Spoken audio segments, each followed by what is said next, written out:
Right, morning ladies and gents, welcome to Monday morning, and it's now the 15th of July, halfway through already, so I'm just having a walk through the girls' winter field, looking at my lovely little crop of buttercups. This field's definitely a mixed bunch. I don't know how well you'll see, but left hand side's got no seeded, right hand side's got seeded on it. Does that make it a bit more clearer?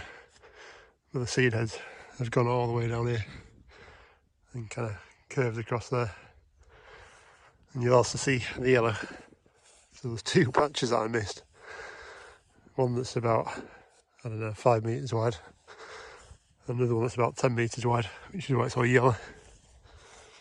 Granted, I was never going to knock them all off in one go, which is why there's still bits through the field. But compared to what it usually is, well, usually kind of like that, it's thick up. It's not done too bad.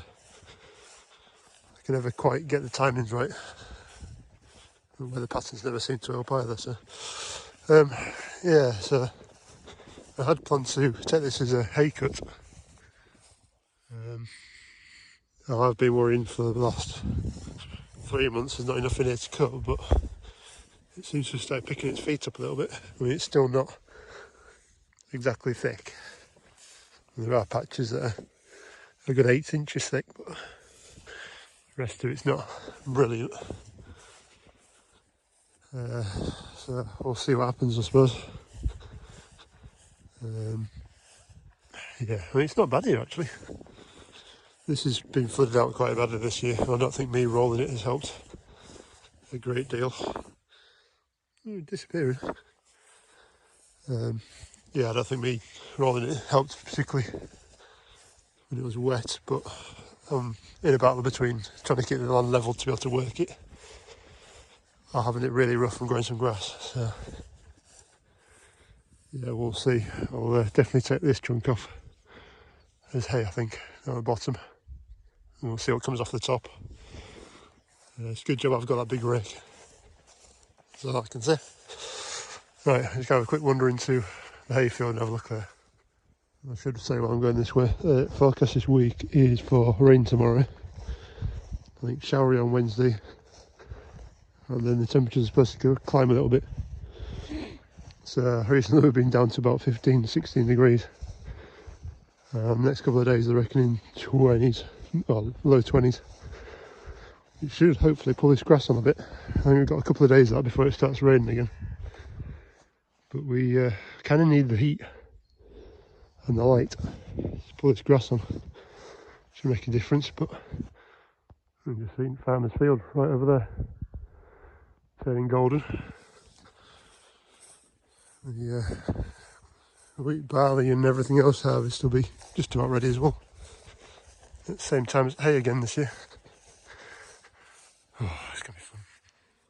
I don't know if you hear that from here. I was working over there and putting some mole traps out and I can hear it buzzing. Just come up here. And right up there, the phone's going to pick it up. There's a lot of bees up there. A lot of bees. Now, I don't know that there's been a nest up there, so I'm guessing the main house over there has got a bee's nest in the front of it. It's been there for years. I'm guessing that's a swarm out of it. It's annoying, so I'd take the top of that tree at some point. We just have to see where they go. But there don't seem to be a swarm. They're not very... well, they're all over the place. It looks like they sat down a bit now. Not quite so frantic. But what it looks like is they've found just about there. There's a hole for an old branch. That's where woodpeckers have been. And I think they've found themselves a new home. Quite nice. Apart from all of that timber. Oh well, let them be.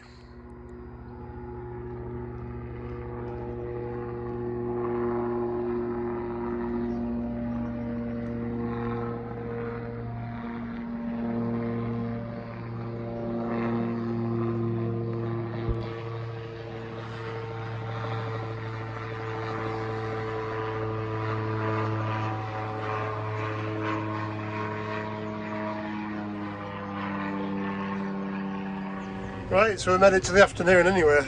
I'm just down at the hayfield and I've come with the flail.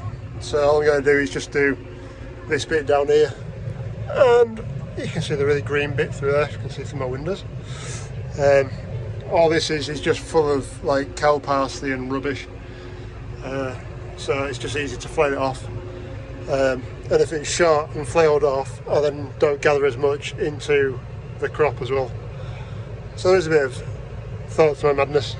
Plus it also gives somewhere for a trailer to park, either here or that far end. There's like a loop for when we're stacking bales up.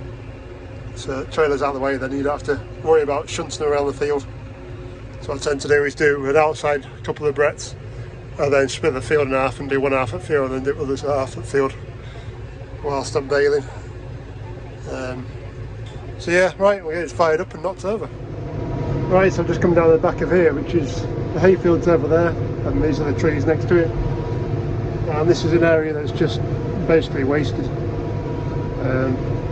There is a lot of trees down here in the Himalayan balsam, but basically I want to mow this off because any of the seeds that get produced here, when it floods, kind of migrate that way towards the hayfield, which is not what I want. I've already got loads of thistles. Yeah, I'm knocking them off, so... Ooh, flail mowers doing a rather good job. We're trotting along at 4.5 k's. So, not too bad. I just try and whip my way into that side, it should be fun. But yeah, we'll have a look when I'm done. Hopefully it'll be a bit tidier.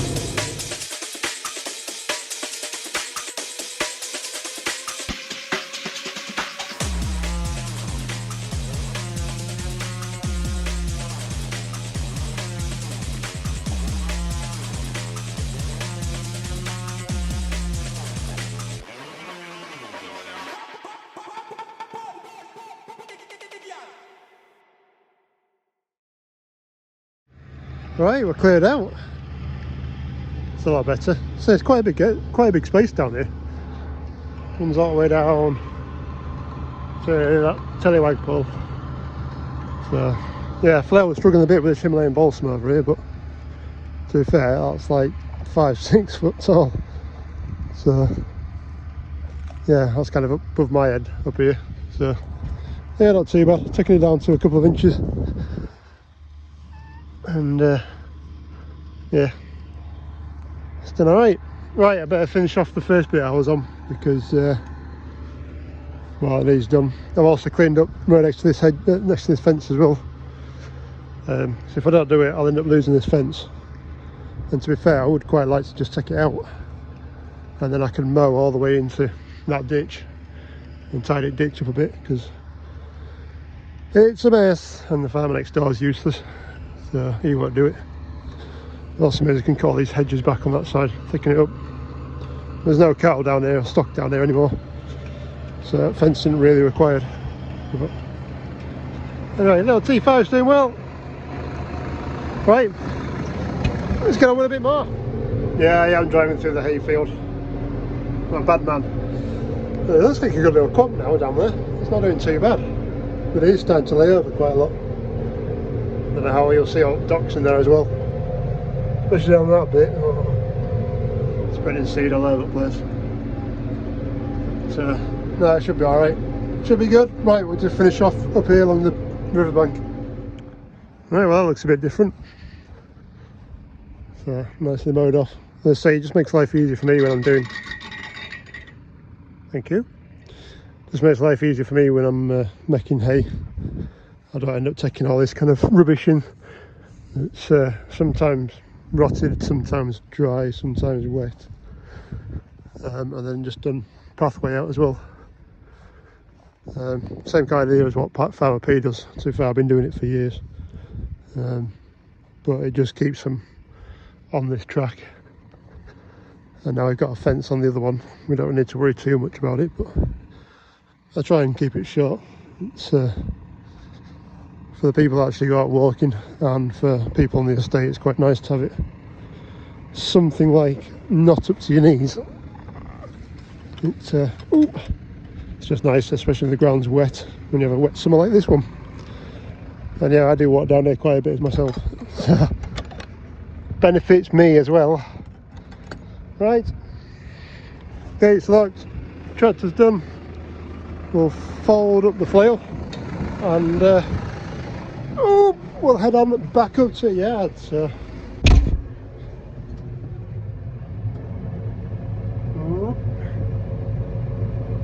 get all them seeds off down here as well. Right, John Deere Baler on. This is the first time I see I've had it on, and I'm about to put the PT on and see what goes bang. Been 2 years since I've run this properly. I did try baling last year with it, but couldn't get a string to tie. So she's off. Well, she didn't go bang, which is a good thing.